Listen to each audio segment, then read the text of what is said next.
তাশাহুদে আঙ্গুল নাড়ানোর নিয়ম জানাবেন দয়া করে। ভাই, তাশাহুদ মানে হলো সাক্ষ্য দেওয়া। তাশাহুদ মানে কি? সাক্ষ্য দেওয়া। আমরা তাশাহুদের সময় আঙ্গুল দিয়ে ইশারা দেই না? অনেকে দেন, অনেকে দেন না। না দিলে নামাজ হয়ে যাবে, কিন্তু ওই যে লবণ ছাড়া তরকারির মতো, এটা সুন্নত হলো না। সুন্নত হলো ইশারা করা। ইশারা কেন করব? কারণ এই আঙ্গুলটাকে বলা হয় শাহাদাত আঙ্গুল। শাহাদাত মানে কি? সাক্ষ্য। এই আঙ্গুলটাকে বলা হয় সাক্ষী দেওয়ার আঙ্গুল। কেন?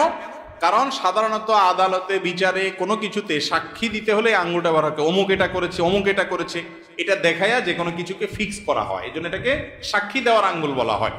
আমরা যখন কালিমায়ে শাহাদা পড়বো আত্তাহিয়াতুর মধ্যে, আশহাদুল্লাহ ইলাহা ইল্লাল্লাহ ওয়া আশহাদু আন্না মুহাম্মাদুর রাসূলুল্লাহ, বা তাশাহুদ মানে কি?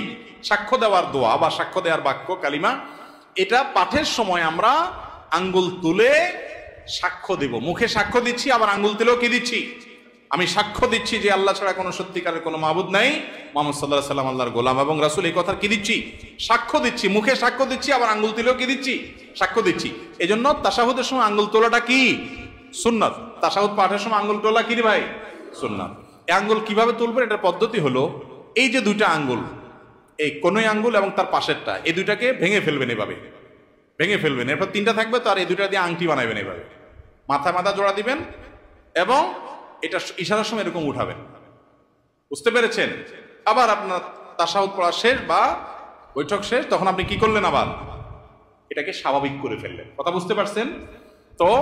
অনেকে আবার বলে আশহাদু আল্লা ইলাহা ইল্লাল্লাহ করে উঠাইতে হবে। ওই টাইমে না হলে একটু এদিক সেদিক হলে ইমান চলে যাবে। ইমান এত সস্তা জিনিস।